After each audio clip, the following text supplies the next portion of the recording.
Good evening बच्चों, winners academy Prayagraj में आप सभी का स्वागत है। आप सभी का अभिनंदन है।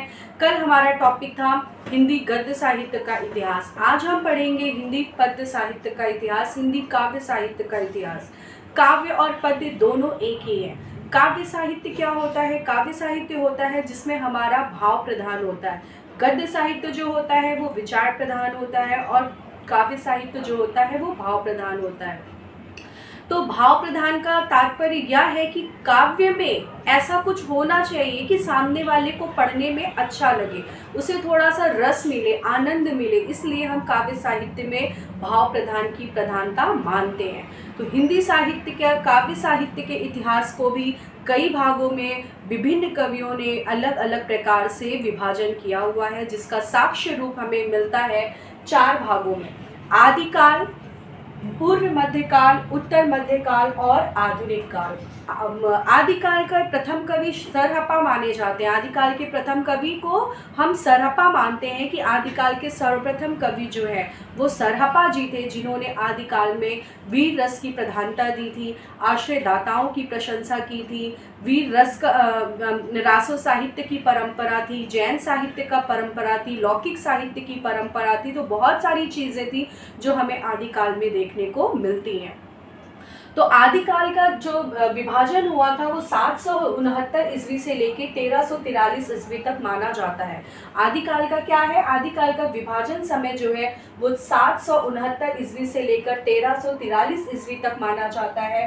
पूर्व मध्यकाल, पूर्व मध्यकाल को हम एक दूसरे नाम से भी जानते हैं, जिसे हम कहते हैं भक्तिकाल, जो हमारे सामने ही इसका प्रचलित रूप भक्तिकाल में ही देखने को मिलता है। तो पूर्व मध्यकाल यानी भक्ति काल का समय 1343 से 1643 ईस्वी तक माना जाता है। फिर हम आते हैं उत्तर मध्यकाल। उत्तर मध्यकाल का भी दूसरा नाम है हमारे सामने रीतिकाल, जिसे हम आज के दौर में इस नाम से इसे जानते हैं, रीतिकाल। रीतिकाल का समय 1643 ईस्वी से लेकर 1868 ईस्वी तक माना जाता है। अब आते हैं आधुनिक काल। आधुनिक काल का समय 1868 ईस्वी से निरंतर माना जा रहा है, यानी अब तक जो है इस साहित्य का समय निर्धारित हुआ है, जो आगे तक अभी तक चलता आ रहा है, जिसमें नई कविता का युग होता है, नवीन चेतना का युग होता है। ये सारी चीज़ें जो है हमें अब देखने को मिलती हैं। तो आदिकाल को बहुत सारे नामों से जाना जाता है। वीर गाथा काल के नाम से जाना जाता है, शुक्ल के नाम से जाना जाता है, बहुत सारी चीज़ों से नामों से इसका नामकरण किया गया है। पूर्व मध्यकाल को की वजह से कवि लोग क्या करते थे, वीर रस की प्रधानता को प्रमुख मानकर या इसकी साहित्य की रचना करते थे। पूर्व मध्यकाल जो है वो हमारा भक्ति काल के नाम से जाना जाता है। भक्ति काल अर्थात भगवान के भजन का काल। इस काल में कवियों ने भगवान के भजन की सबसे अत्यधिक प्रधानता दी हुई है। तो भक्ति काल में जो है कबीरदास जी हैं, सूर हैं, तुलसी हैं, जायसी हैं, बहुत सारे कवियों ने इसमें अपने प्रसंग दिए हुए हैं। जैसे कबीर ने क्या किया है, कबीर की जो विशेषताएं हैं वो हैं ऐसा कि इनकी रचनाओं की जो विशेषताएं हैं उसमें है इन्होंने निराकार ब्रह्मा की उपासना करने को लोगों को प्रोत्साहित किया है, बाह्य आडंबरों का खंडन किया है, हिंदू और मुस्लिम में जो हिंदू और मुस्लिम की परंपराएं हैं, ईश्वर अल्लाह के नाम पर जो लड़ाई झगड़े हैं, उन सारी चीज़ों पर इन्होंने जमकर खंडन किया, जमकर विरोध किया। जायसी जो है, जायसी प्रेम साहित्य से संबंधित है, तो इन्होंने अपने प्रेम साहित्य का ही इसमें प्रधानता दी हुई है।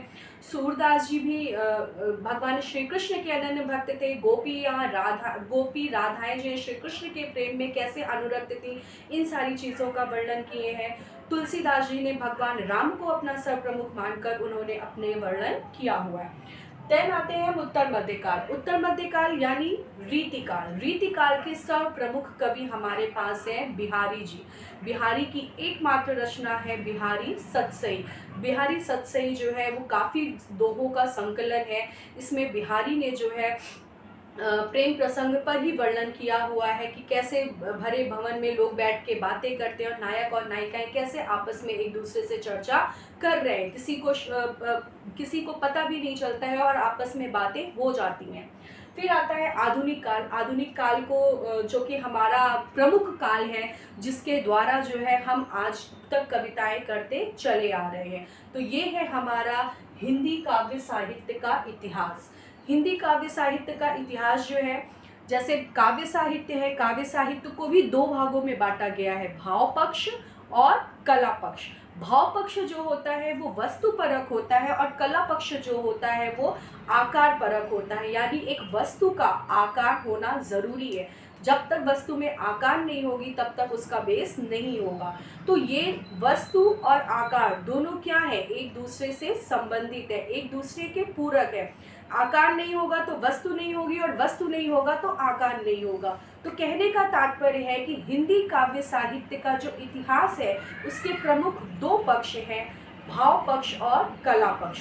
भाव पक्ष जो है वो वस्तु से संबंधित है और कला पक्ष जो, तो हमारा टॉपिक था कि हिंदी काव्य साहित्य का इतिहास। हिंदी काव्य साहित्य को, हिंदी काव्य को दो भागों में बांटा गया है, भाव पक्ष और कला पक्ष। भाव पक्ष जो होता है वो वस्तु प्रधान होता है, उसमें समस्त वर्ण विषय आ जाते हैं, और कला पक्ष जो होता है वो आकार प्रधान होता है, उसमें वर्णन शैली के सभी अंग आ जाते हैं।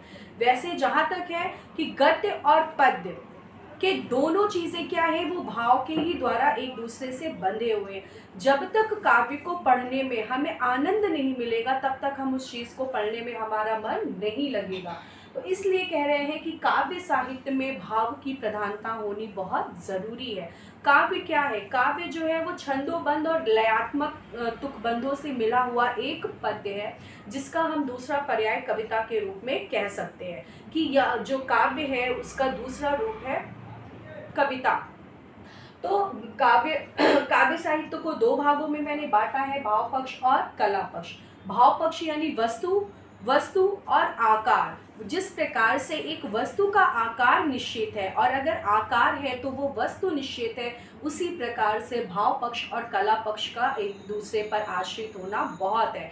क्यों एक दूसरे के ये पूरक है, क्योंकि जब तक एक चीज़ नहीं होगी, एक का साथ दूसरा नहीं देगा और दूसरे का साथ पहला नहीं देगा, तब तक उस चीज़ को हम बना नहीं सकते हैं। तो हिंदी काव्य को दो पक्षों में डिवाइड किया गया है, भाव पक्ष और कला पक्ष। उसी प्रकार से काव्य के दो भेद किए जाते हैं, श्रव्य काव्य और दृश्य काव्य। श्रव्य काव्य क्या होते हैं, जिसको श्रोतागण क्या करते, सुनकर रस की आनंद की अनुभूति करते हैं, उसे हम कहते हैं श्रव्य काव्य। दृश्य काव्य होते हैं जिसमें श्रोता और दर्शक एक सुनकर और देखकर अपने आप को आनंद की अनुभूति कराते हैं, उसे हम कहते हैं दृश्य काव्य।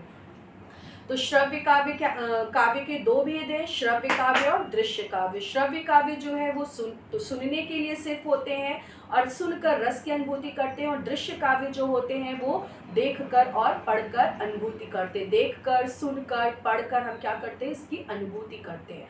तो ये है हमारा हिंदी काव्य साहित्य का इतिहास, जो कि चैप्टर हमारा कंप्लीट होता है। इसके नेक्स्ट पार्ट को मैं फिर दूसरे दिन इसी से रिलेटेड लेकर कुछ और समझाने की कोशिश करूँगी, ताकि आप सबके माइंड एकदम क्लियर हो जाए और इस चीज़ को लेकर आपको कभी कोई डाउट नहीं हो। ओके बच्चों, बाय।